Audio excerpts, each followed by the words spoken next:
Record. Oh, it's happening. Here we go. Awesome. We are in. I'm just going to turn my volume up to make sure I can hear you good. There we go. So we're in. We're in. Yeah, few little hiccups, but we're here now, Winnie. It's so nice to speak to you. So nice to speak to you. Thank you for having me. So you're recording this episode for me, so you're going to have to send me the files later. And I will, and it's my fault. I can't believe my device. I really need to update. It's such a to-do to get a computer and update your phone. I'm so not tech savvy, but clearly it's time. Yeah, especially as you're just about to go into the Fringe, you know, that's probably a big important thing at the top of your to-do list to get there and not update the computer. But yeah, definitely. I know I need to get on like also a plan, like a phone plan where I can communicate with people in another country.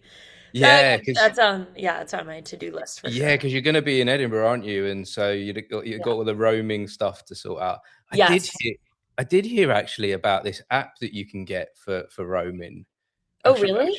I probably shouldn't mention it until I get sponsorship from them. You know. Well, yeah. Let's have the sponsorship, and then I'll name the brand. Perfect. But I'll send you the details later. There's an app you can get for when you come over here that just it just shifts it over to a UK network, all cheap and stuff. Oh my God! So, yes, please send that. Thank you. Yeah. So you're coming to Edinburgh. You're bringing your show, one woman show at Jenna. You know, first of all, doing a one-person show, that's really brave to do. How do you feel about going into that space on your own? Totally scared. I wish I could be like, yeah, it's chill. Like, no, I'm totally like, before performing the show, every single time before I've performed it, I've been like, what am I doing? You're really in like the belly of the beast. It's so vulnerable. It's so like, oh my God, I'm doing like what I have stress dreams about, being on stage by myself, performing in front of people. But then of course, like during it feels fun and good, but the lead up is hell. But I'm excited. I'm excited and scared and feeling all the things. Yeah, and then that's part of the fun of it. Tell me a little bit more about those stress dreams, because I have a bit of a background as being an actor as well. So cool. I kind of that resonated with me when you said that. I used to have I literally used to have dreams of things like my feet being nailed to the stage before I would go on. Like every single time that I was about to do something like that, there would be like a real stress dream. Wait, do you have that your feet were nailed to the stage backstage, so you couldn't go on for your cue? No, on the stage. Oh, wow. That's just one that sticks out in my mind. Just literally looking down at my feet and then nailed to the floor. Totally, that's crazy. Whoa, some crucifixion in there. Yeah, that's a lot of metaphor. Yeah, some deep stuff going on there. Totally. Yeah. I think it was also maybe a note that I got early on from one of my directors, like, keep your feet now to the floor, I think he said, my first director. Oh, wow. So I think that probably stuck with me. Like, stop shuffling. Totally. Oh, yeah. Yeah. So there's probably a bit of that. And just that pre-worry, like that feeling as you're coming into it, that you rehearse everything and you get it all prepared and it all feels natural, but yet when you're in that space of theatre, there's still an unknown element that comes, isn't there? Totally, which I feel like is like what's so fun about it, that you don't know. You're so in the moment with the audience. No one knows what's going to happen, including you. Like, you know, just in terms of you can prepare as much as you can. You can know your lines and your marks, but like live theater is life. Like we never know what's going to happen. So I think it's so like meaningful and important because of that, because everybody is so with you in the moment. But yeah, it just makes it that much more nerve-wracking. And God, those butterflies before a show, I would think that they would have gotten better. Like as I've performed more, I keep thinking like, oh, surely I'll reach a place where it just doesn't feel like it's like, oh, I'm just going, I know how this will go. But I might feel that way like 10 minutes before, but like seconds before walking out, it's like, this is the most overwhelming. It's just scary. It's vulnerable. It's scary. I feel like everyone can relate to that feeling of adrenaline. Yeah, like I said in the beginning, it's a brave thing to do, to go out on that stage.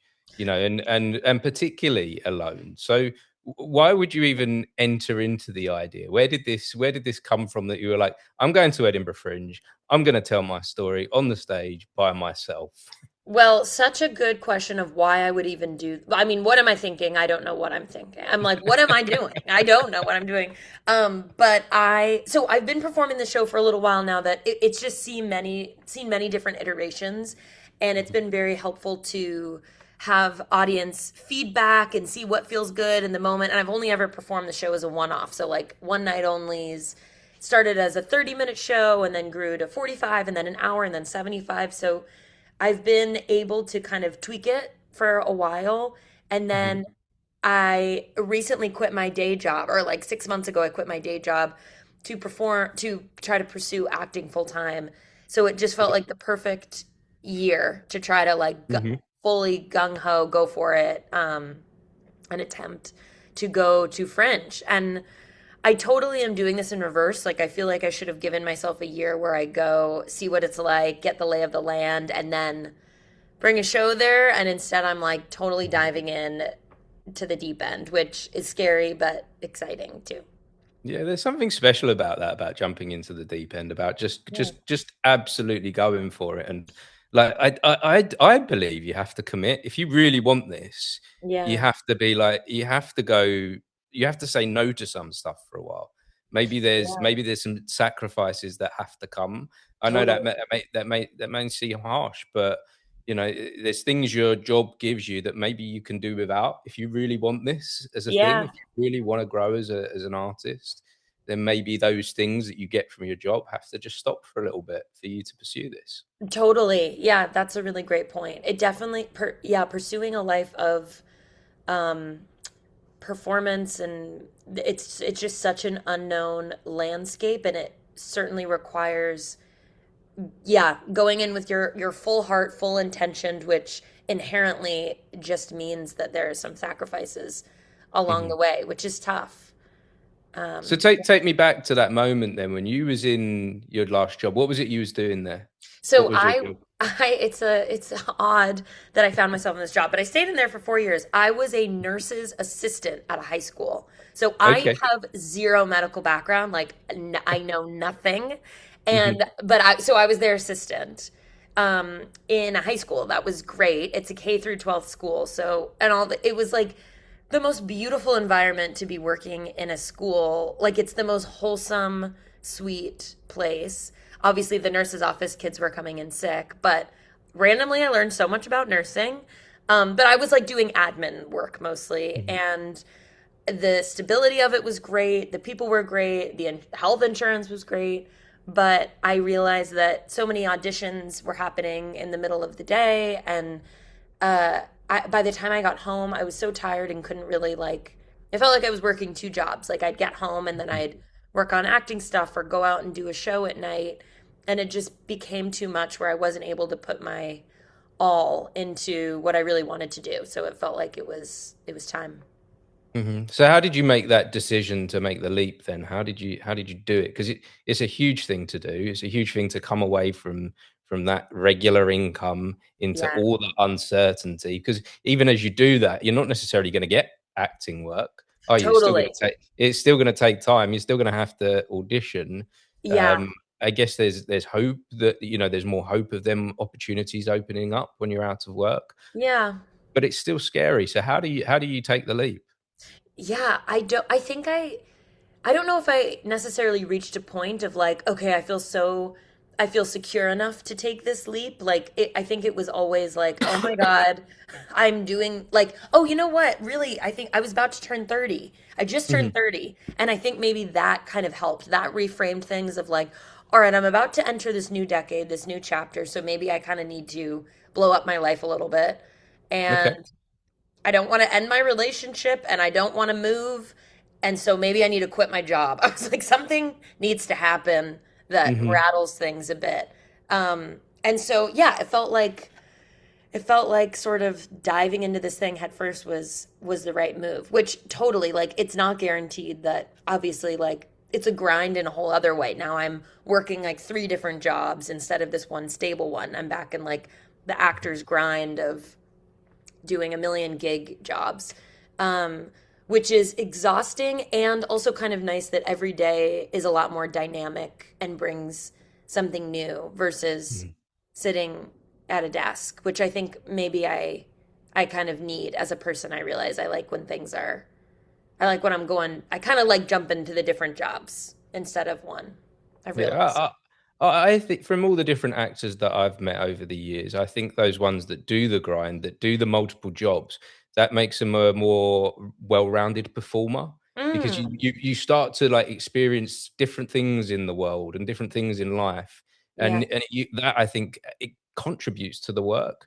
Whereas if you're just Yeah. stuck in that one job and hoping you'll get time for the opportunities, you kind of just become like a too well-rounded person, if you know what I mean. Like it's too Yeah. you almost become like too simple to become this performer that needs to analyze life and tear things apart and create.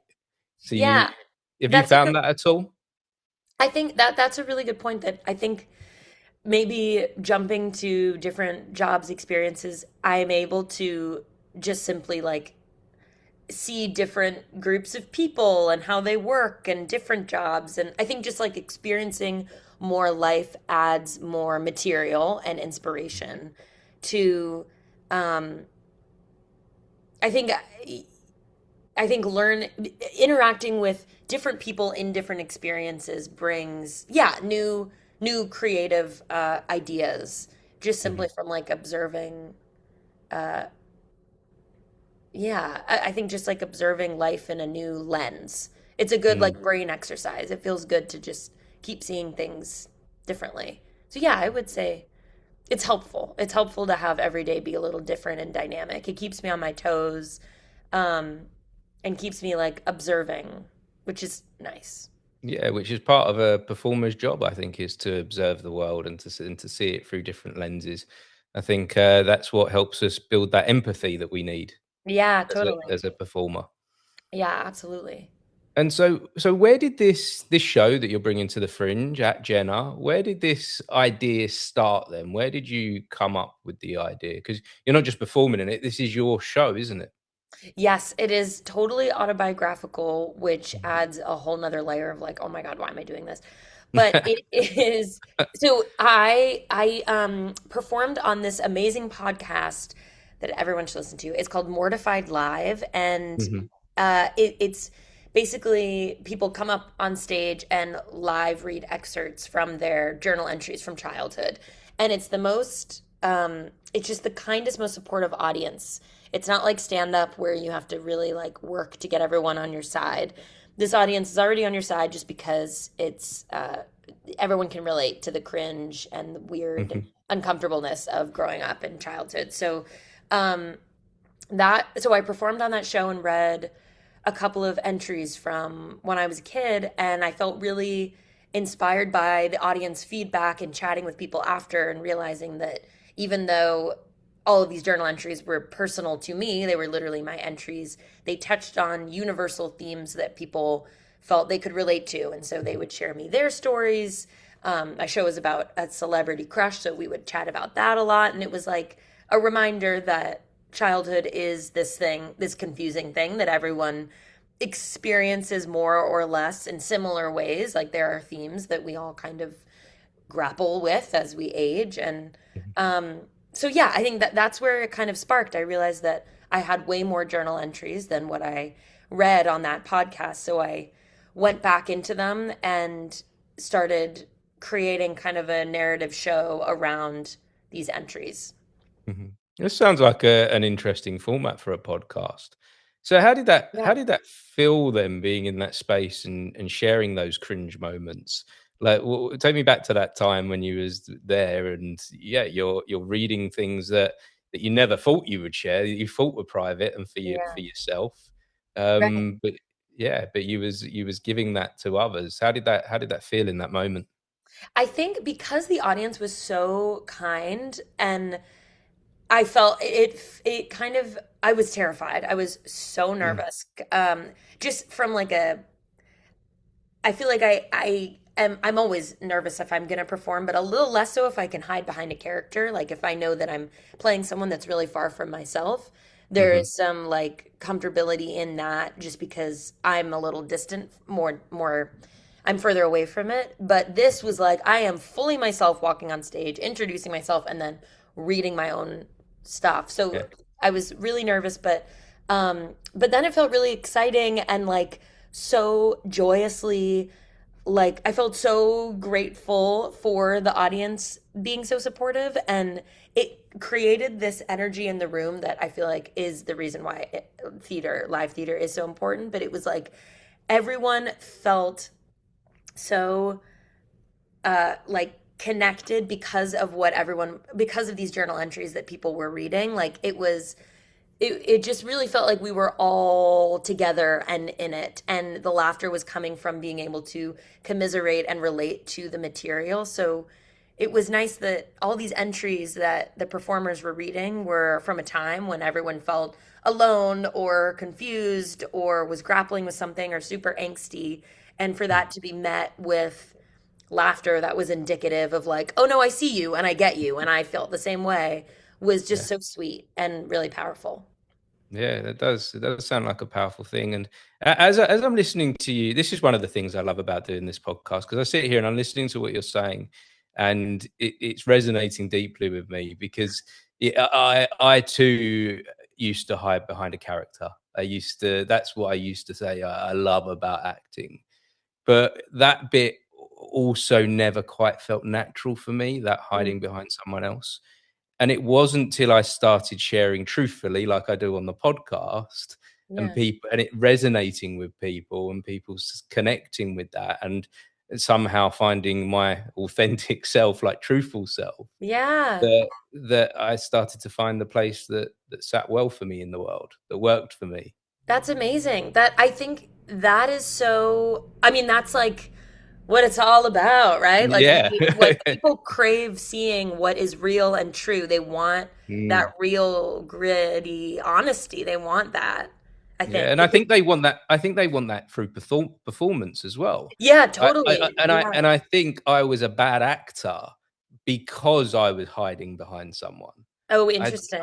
Yeah, I think if I look back, there were, I had some good reviews and things, and I got a few parts, but I think on the whole, I never succeeded because I was always trying to be someone I wasn't, Mm, and I think that's what the and I yeah, and I don't feel I think I don't feel the audience was truly ever connecting there, and wow. that's why I'm finding an audience now that is connecting Totally. You came home because to yourself. yeah, Like yeah, didn't you and had to go searching to then come back. yeah. So I wonder with you then, is there a way that you can hold on to that authenticity that you found within that podcast recording and bring that to your performance now? Yeah, well, thank you. I think that that my show incorporates other characters that show up throughout my life. So as much as it is sort of like a theatrical TED Talk, the whole show, I'm very much addressing the audience, breaking the fourth wall, explaining that this is my story and reading the entries. But throughout the show, I also am taking the audience through elementary, middle, and high school. So I am sort of playing a heightened version of myself throughout childhood in addition to these characters. So it feels like it's kind of a nice blend, or we've settled on a place that feels like a nice blend of like being my true, authentic self, obviously, um, Hmm. and then also playing these kind of heightened versions, which just help carry the story and make it a little more theatrical and entertaining. But yeah, I certainly think that I guess every character that one plays is also themselves. Like we're only pulling from what we know and what we've experienced Mm. ourselves in order to access a character or whatever. Um, so yeah, I think it does feel a little bit like meta weirdness to play myself. Hmm. It Yeah, gets yeah. confused. I'm like, what's happening? It can get overwhelming and feel weird sometimes. But yeah, I definitely I play other people throughout the show too, which is like also a nice break from just like only talking about myself. It's nice to like go into another little like land for a second. Mhm. So on when you was on that podcast where you discovered this idea and you was connecting with the audience there, you definitely got. It sounds to me like you got a sense for the feeling in the audience of that connection. What do you hope the audience at the Edinburgh Fringe is going to feel and connect with? Yeah, well, God, I certainly hope. I think that it's a different. I mean, it'll be a different environment, certainly. Like, I think the people that were going in to see that podcast knew exactly what they were going to see, Hmm. which were, and it's a lot of also word of mouth. I think they really built their audience from people being like, oh my God, you have to see the show. It's about angsty journal entries from childhood. So I think there was an energy in the room that felt like people already knew what they were about to watch and they were already so on board. I think with Fringe, I am coming into a different country amongst 4,000 other shows. I'm like total nobody asking people to come, begging people to come see this show. As So, are the other 4,000. right, right. So I think, yeah, I really hope that the audience is supportive. And someone actually said recently, like, even it was something like the average audience member is like one for a Fringe show, but the difference Mhm. is that with a small audience at Fringe, they are there because they are theater lovers. They bought it, like Yes. they're there for the experience of the Fringe. They are in the town to go see theater, and I think that I forgot about that, and that opened me up to this new idea of like feel like maybe it'll already be a supportive crowd, I hope, audience, Mhm. because yeah, people are there because they love theater and they want to support it regardless of if it's a packed house. Whereas performing a comedy show in New York in front of four people is like, oh my God, I want to die. Um, and so, yeah, I think I am hoping that audiences can feel the same kind of connection to the material. I hope that they feel seen and it brings up things for them in a good way, in a positive way, in a reminiscing way. I hope they feel like touched by the material and it carries with them. Yeah, yeah, Yeah, I'm pleased that you've heard this good thing about the audience at Fringe because it is true that at the Fringe, the audience want you to win. They want you to succeed. love So that. they're bit, so you like you say, I think the audience is 5 million visit Edinburgh that month for theatre, and that 5 million, they're lovers of theatre. They're lovers of performance. Yeah, That's what they're there for. That's where, and they come from all over the world for that, for discovering new work. yeah. And I've been in a show at Fringe where I've been the one audience member. Really? How was Yeah, that? well, do you know what? I think for the guy doing it, I think for him, I got a sense of awkwardness, and he even Oh. asked me at the beginning. He said, "Do you want me to do it?" Uh, Oh. and I was like, "Look, if you don't want to do this, it's fine. Like, it's absolutely cool. Like, you don't have to do it, but maybe we could just see this as an exercise. This is just Oh. like an extra rehearsal for when you have got 10, 20, 30 people in here." Yeah. And he was like, "Yeah, okay, we'll treat it like a rehearsal." And I think once he got into the routine of it, he was all right. He kind of forgot. I hope that I was there, and he did the whole hour show, just me Wow. me and him. You guys Um, bonding. but I think, and do you know what? It was a bonding moment as well between the two of us. Totally. Afterwards we did an episode of the podcast. We've stayed friends since, No and way. yeah, and it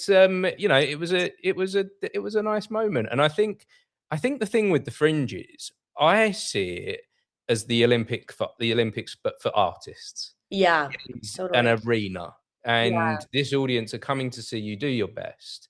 And if your best is just you and them, that's absolutely fine.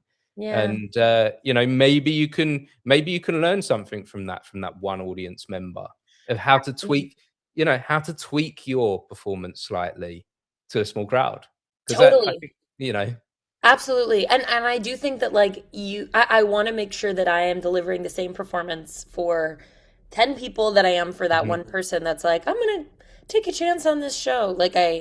I yeah, um I hope that I'm able to, because I mean the whole point, it's such a the purpose is to connect with the audience and really share the story with them. So I don't want to take one audience member for granted. Like anyone Mhm. that comes, I want to show them my gratitude by doing the best that I can so that they feel like it was worth their time.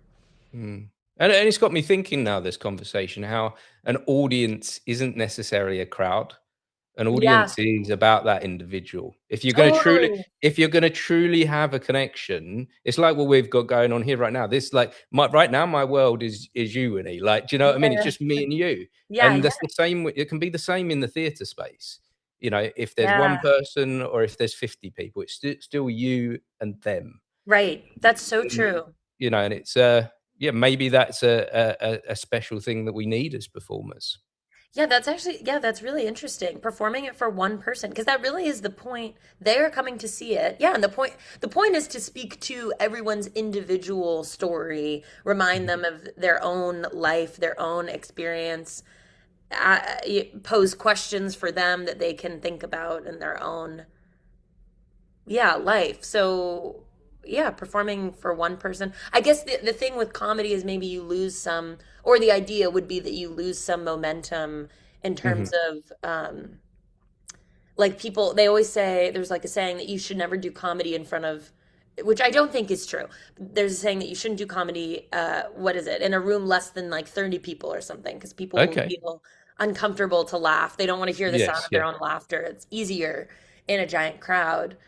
Um, but I would challenge that notion that, yeah, that I think that as long as you're speaking, whether they're going to laugh outwardly or not, the show, sorry, I have a million thoughts. It's I good. want to also want to make sure that I'm performing the show if I get zero laughs and there's one person, or I get zero laughs and there's 50 people. I want to be delivering the same like momentum and energy, which is obviously like it's a conversation that might be Mhm.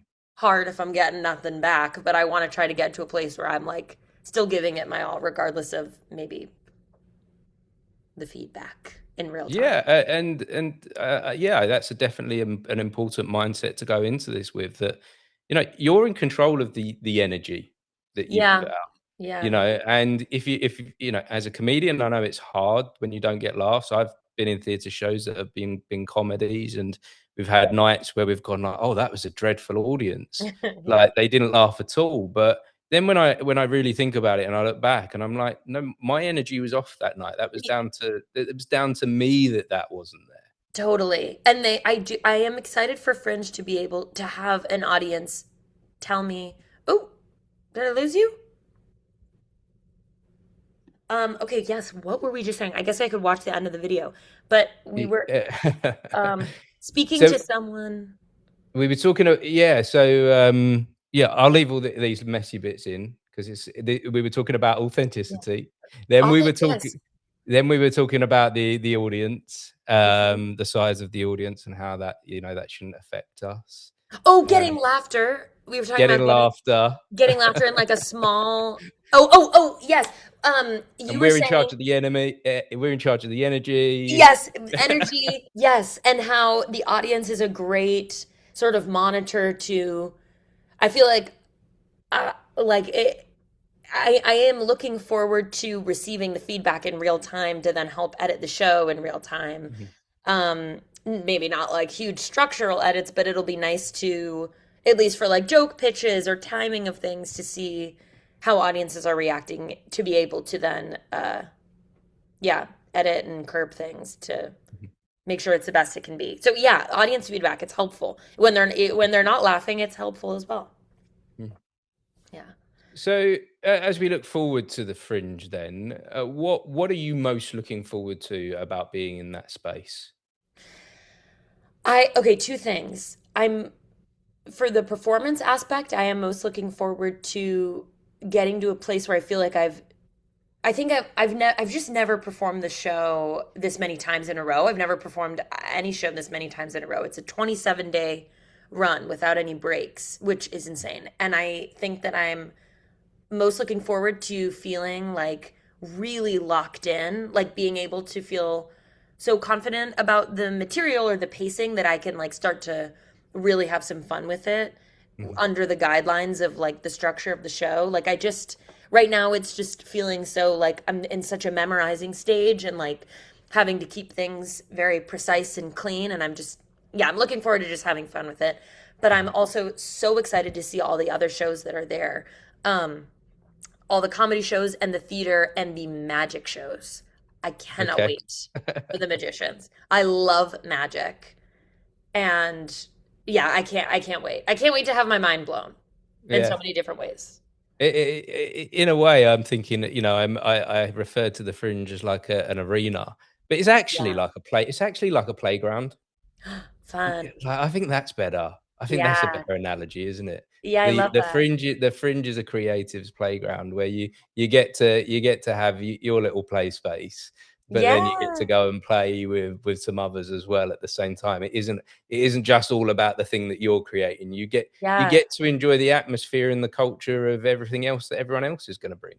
Totally. And I feel like I imagine everybody's inspiring each other through Mhm. all the work that they're doing, which will inform their own shows. Like, it's just, and it's like a bunch of theater kids all in a town. Like, it's the Yeah. sweetest, it's so sweet. Yeah, that's Yeah. a great supportive environment, I imagine. Yeah, the community that can be built there as well by doing such a long run, and Yeah. that's my previous experiences of Fringes going there for just a week, but Oh, I'm so keen to work out how I'm gonna it's expensive to stay there for the full Fringe, yeah, and yeah, I'm currently in the process of trying to work out those finances to stay there for that long because I know how the community can build up in that time, yeah. where I've been there for a week before and felt like I didn't want to go home. This time I'm Oh, going, I need to be there for the full Fringe to, yeah, yeah, be part of that community and grow with it as well. Because I totally. because I guess in that time period from, almost a month, you're gonna see it change. You're gonna see Yeah. the whole thing evolve, aren't you? Yeah, yeah, definitely. I know I mean, I've never traveled also for that long. Like I've gone probably 2 weeks is the longest like vacation or trip I've ever Mhm. been on. And Yeah, that's I've like the normal. yeah, and Yeah. and also like bouncing around to different maybe cities like in Europe. Like so it's nice that I'm like so planted in a spot. Like I'm looking forward to being able to unpack and be like, all right, this is my home for a month, so I'm gonna throw myself into this experience and embrace like I'm living a different life for a month with these new people and new experiences. Yeah, it's like a mini study abroad. Um, Amazing. yeah, I can't wait. Great. And I can't wait to see your show. Oh, thank you. At Jenna. Thank you. I'm so excited for it now after having this conversation. So to wrap this up, I've got one final question for you. But first of all, Okay. where am I going to find you? Where is the show going to be each day during the Fringe, and what time? Every day it will be at, or for them from August 5th to the 30th, it'll be at C Venues Aquila Studio at 7 p.m. And tickets are on the Edinburgh Fringe website and the C Venues website. And there's also a little link in my Instagram bio. It's called at Jenna the Play. Great. I'll be sure to add links in the bio below. So Oh, if great. Thank anyone you. else wants to come along, they know where to find you. But Yay. yeah, so for my final question then that I give to all of my guests on the podcast, is the same one. It's a human question because this isn't an entertainment podcast. This Mm, is I see this as a human podcast. I try and ask human questions more than just about entertainment. But totally. this is a question I see for all of us, and I wonder for you, Winnie, how would you make this a better world? Oh my gosh. That is a great question. I think, well, honestly, this is going to be such a cheesy answer and sort of Love is it. entertainment related. Yeah. But I do think that theater or live performance, I guess entertainment, is showing people one's true, honest self. And in that, as audience members, I think we gain empathy by being able to watch someone else's story. And empathy is Mhm. what we need in this world in order to survive and thrive. And so I think, yeah, empathy, I think, is so obviously important. So maybe live theater or live entertainment that's like truly from the heart connects us all. And I think if people are making art that is true and honest and shares their personal story or perspective, we can all learn something from each other, and hopefully that drives us towards unity and a better space. Yeah. And yeah. theatre, I use this phrase a lot and probably too much for anyone that listens regularly, but theatre is the empathy machine. It Yeah. it gives us an opportunity to see life from a different perspective just for a moment. Yes. Totally. Yeah, And so absolutely. it's and what better space to get tons of empathy than the Edinburgh Fringe? Yes, God, yes. Sometimes sometimes I have these conversations and they pump me up for the Fringe. Just that, like, I'm excited already. Four Oh, weeks yeah. away, but I have these conversations with people like you, and I'm like, I just can't wait to get Oh, yes. there. I know, me too. All this build up. It's like, let's just Yeah, get there already. let's just do it. Let's just do the Fringe. Let's just do it. Come on. Yeah, Well, I'm love excited to meet you in it. person. Yes, yeah, and we'll follow up this conversation when we get there. You'll have to join me again on the Totally. podcast. Oh, I would That'd love be to. great. Yes. That's Well, great. thank you so much, and Thank you so much. thank you This is awesome. thank you for helping me sort the recording out today. So we've got Oh it my all gosh. working, Thank you and for bearing with me and my old tech. yeah. Um, Well, after the Fringe, get a new phone. yeah. Yep. It's first on my list. Yeah, do that after the Fringe. But yeah, Yeah. anyway, I'll see you at the Fringe, and yeah, if anyone has been watching or listening to this conversation, we appreciate you for joining us. Yes. Thank you. Thank you. Thank you so much, Martin. This was so much fun. I appreciate it. No, thank you, Winnie. Bye Okay. bye. Bye.